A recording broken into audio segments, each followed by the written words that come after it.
Halo teman-teman semua, salam dan selamat sejahtera. Semoga kita semua selalu sehat walafiat. Pada sesi ini saya akan sedikit bercerita mengenai tentang hantu air atau bahasa Dayak tuh bilang tamaroyat, yang dipercaya pada zaman dulu pernah membuat suatu karya seni yang sangat mengagumkan. Pada zaman dulu di sebuah sungai, kebetulan di sana ada batu yang menonjol agak besar, seperti seolah-olah tempat duduk, dan tak jauh daripada batu itu ada semacam gua yang mengarah ke air. Dikisahkan di situ bahwa orang Dayak Benua ini melewati sungai itu, lihat di atas batu ada suatu karya seni yang indah di situ. Karya seni itu ditinggalkan oleh seseorang yang tidak tahu siapa orangnya. Kemudian besoknya lagi orang Dayak ini lewat ke situ, lihat lagi ada lagi sesuatu yang dibuat, yang dianyam. Kok lihat di situ ketemu anyaman seperti rotan ditinggalkan di situ. Dan itu terus menerus sampai ketemu segala gagang situ. Jadi kemudian orang Dayak ini berpikir, wah, apa binatang ini? Aneh, dibilang manusia tapi tidak pernah ketemu makhluknya. Entah itu manusia, entah itu apa. Kemudian orang Dayak ini coba menaruh gagang tanduk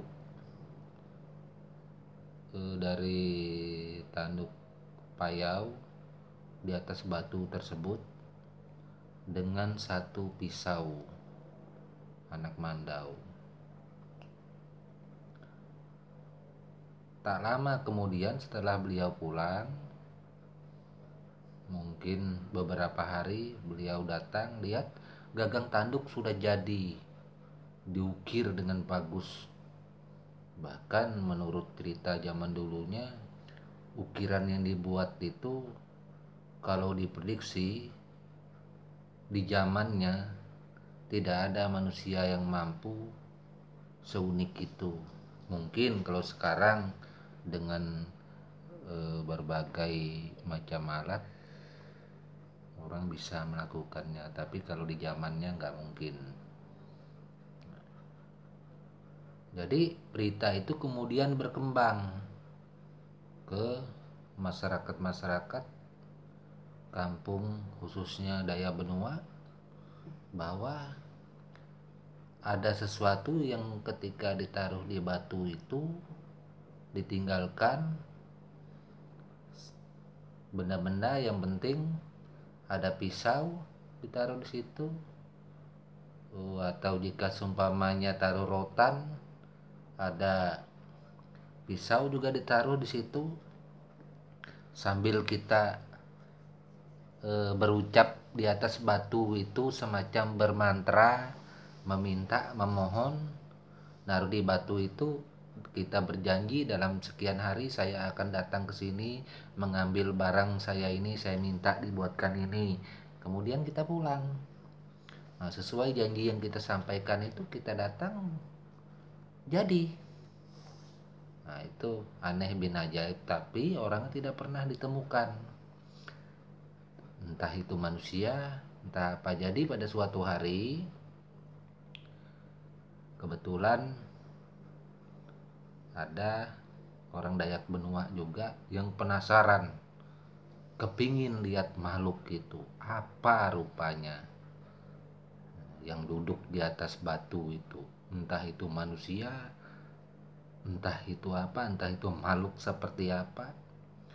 Nah, saking penasarannya, jadi dia memotong tanduk seperti ini, tanduk dipotong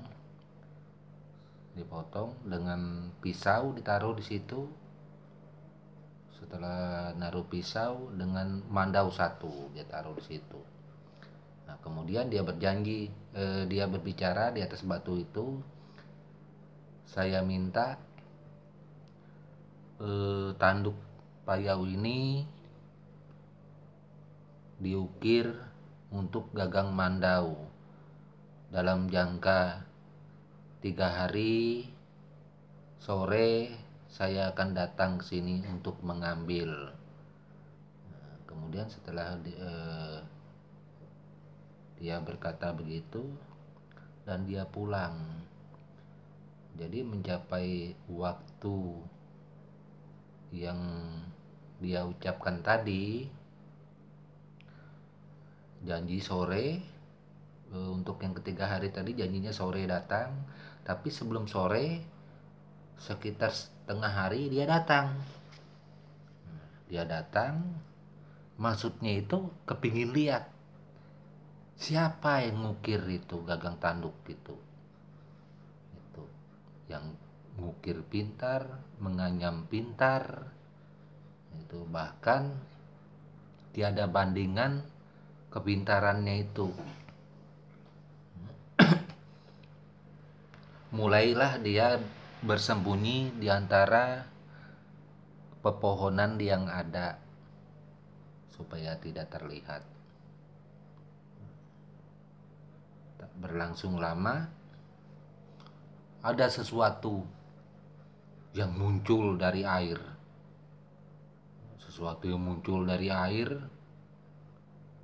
Naik ke atas. Betapa kagetnya orang Dayak ini tadi melihat dari kejauhan. Melihat sesuatu tersebut, badannya penuh dengan bulu. Pokoknya penuh dengan bulu, seperti mungkin kayak orang hutan mungkin lah yang penuh dengan bulu. Kalau orang hutan ini kan mukanya kan nggak seberapa tapi dia sampai ke mukanya berbulu semua. Dan jari tangannya itu besar-besar semua. Bunyi orang Dayak Benua itu sebesar pisang Ambon. Itu sebesar pisang Ambon itu besarnya itu.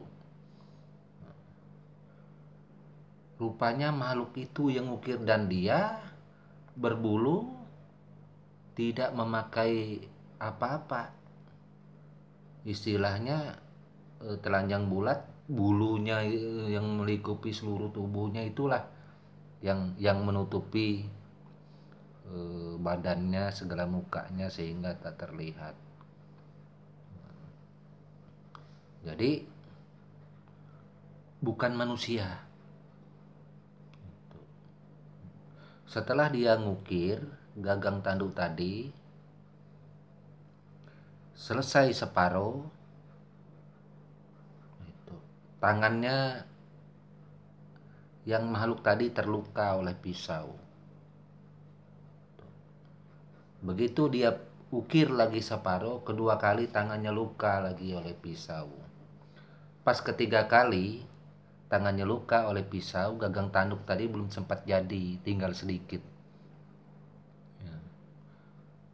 Makhluk tadi langsung berdiri di atas batu dan dia berkata, saya mungkin seperti inilah bahasanya. saya tidak akan mau disuruh lagi.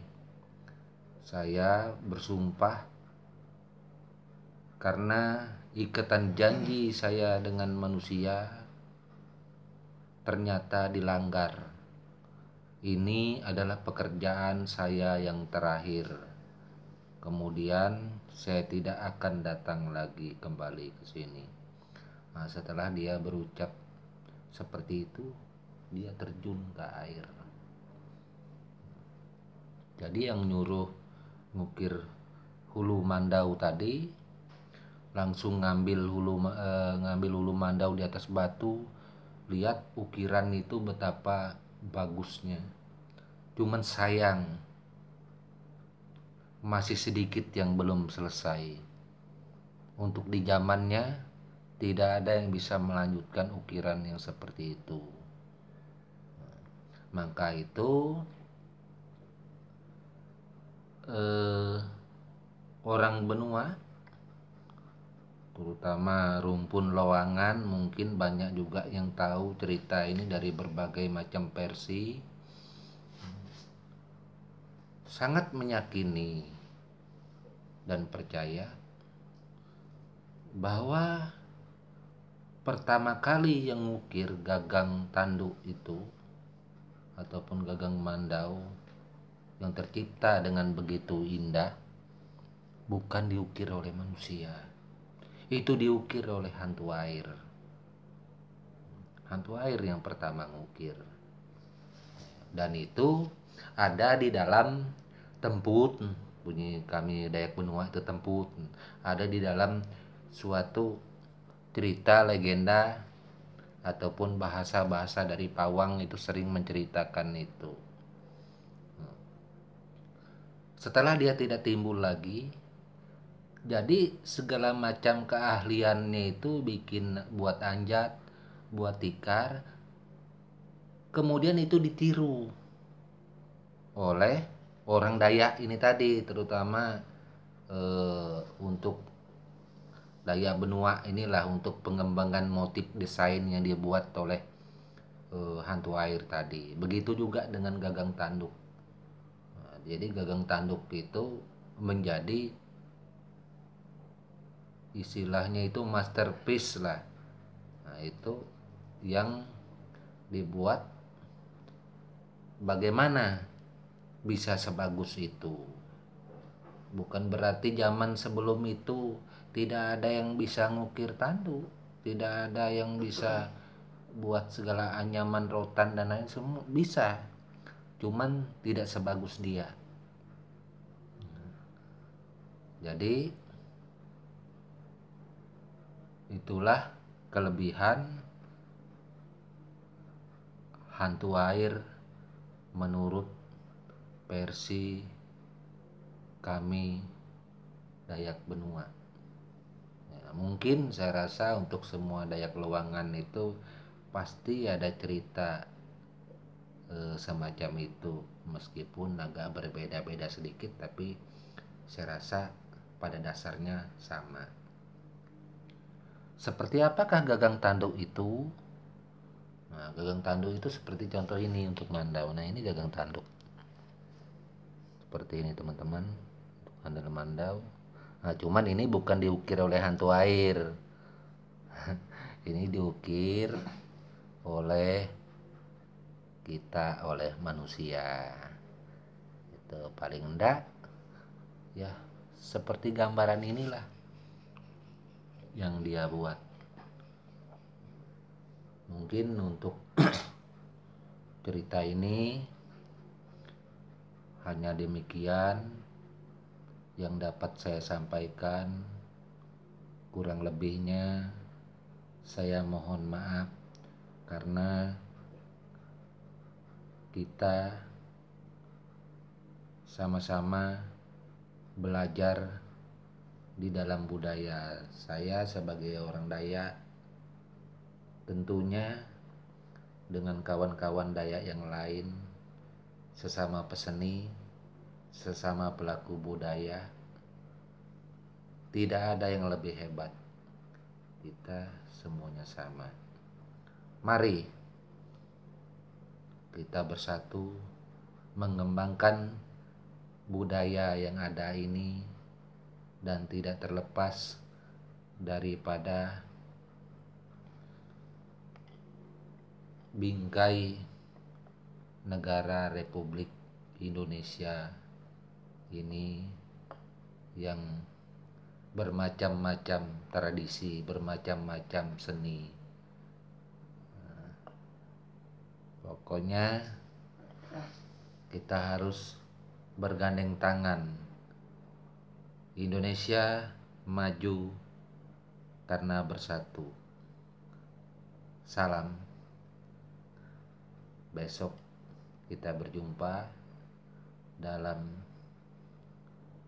seni budaya ataupun cerita lainnya. Bye bye.